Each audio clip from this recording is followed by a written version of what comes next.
मोदी है, आप ही मेरे परिवारजन हैं, आपके बच्चों का भविष्य ये हमारी गारंटी है।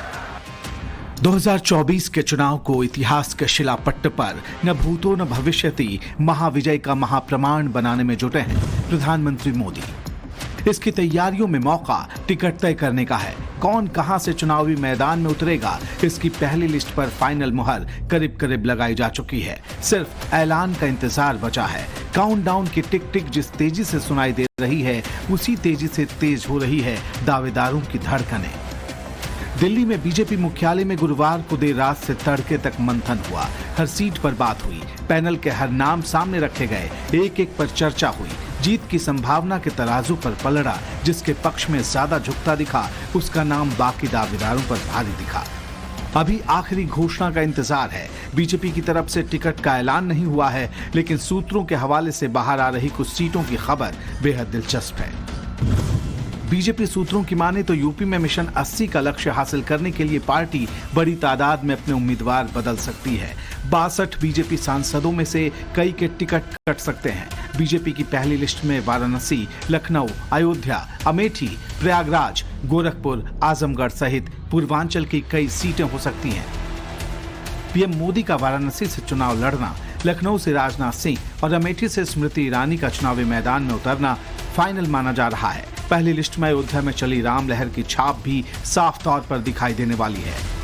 आपने वो उठाए हैं जिनको हमने अपना अपमान समझा, जैसे राम लहर नहीं है ऐसा बोल देना, तो इसलिए वोट अब हमारे खिलाफ नहीं पड़ना, उनके खिलाफ पड़ना है। और उसका परिणाम ये निकल रहा है कि रही सही कसर, मुझे तो लगता है कांग्रेस लोकसभा में 15-20 सीटों पर सिमट जाएगी लोकसभा के अंदर। वहीं गोरखपुर और आजमगढ़ सीट को लेकर चर्चाओं का बाजार गर्म है। सूत्रों की माने तो इस बात की पूरी संभावना है कि पार्टी गोरखपुर में फिर से रवि किशन पर दांव लगाए। गोरखपुर सीट से 2019 में भोजपुरी फिल्म स्टार रवि किशन शुक्ला सांसद चुने गए थे। गोरखपुर सीएम योगी का गृह क्षेत्र है।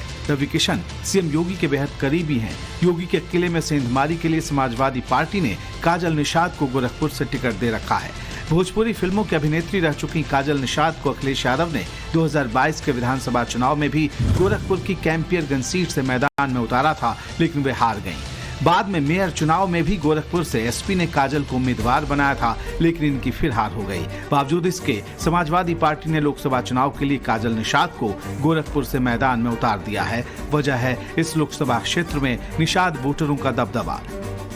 अब बीजेपी नाप तौल कर इस सीट के समीकरण सजाने में जुटी है। देश की राजनीति उत्तर प्रदेश से तय होती है। उत्तर प्रदेश की जीत ही देश के रास्ते को तय कर देती है और मुझे यकीन है कि आदरणीय अखिलेश यादव जी के नेतृत्व में उत्तर प्रदेश के अंदर इंडिया गठबंधन की सफलता भारतीय जनता पार्टी के विजय रथ को रोकेगा और रोकेगा ही नहीं, बल्कि इंडिया की सरकार के गठन में एक महत्वपूर्ण भूमिका निभाने का काम उत्तर प्रदेश के मैदान से होने जा रहा है। आजमगढ़ सीट के समीकरण भी अचानक बदल गए हैं, इसलिए पार्टी इसको लेकर भी सावधानी से फैसला करने वाली है। 28 फरवरी को अखिलेश यादव ने आजमगढ़ के बीएसपी नेता गुड्डू जमाली को पार्टी में शामिल करा लिया। इससे चुनावी मुकाबला दिलचस्प हो गया।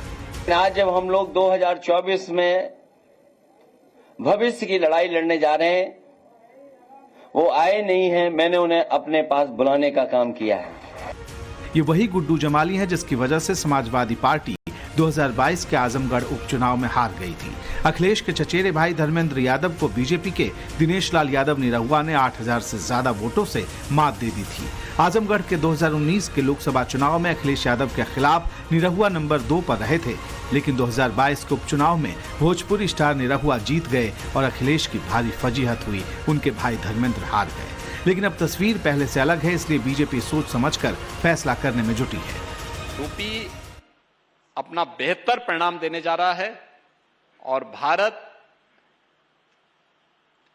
प्रधानमंत्री मोदी जी के नेतृत्व में भारतीय जनता पार्टी और सहयोगी दलों को 400 पार के लक्ष्य को लेकर के आगे बढ़ रहा है। बीजेपी आलाकमान ने एक एक सीट पर जबरदस्त मंथन किया है। अब उम्मीदवारों की पहली लिस्ट का इंतजार जल्द खत्म होने वाला है। सूत्रों की माने तो गोंडा के कैसरगंज से सांसद बृजभूषण शरण सिंह के टिकट पर सस्पेंस है। पार्टी ने बृजभूषण के टिकट को फिलहाल होल्ड पर डाल दिया है। सूत्रों की माने तो पहली लिस्ट में बृजभूषण का नाम नहीं हो सकता है। बृजभूषण के खिलाफ चल रहे मामले को लेकर ये पेच फंसा है। पार्टी बृजभूषण के विधायक बेटे प्रतीक भूषण को कैसरगंज से टिकट देना चाहती है।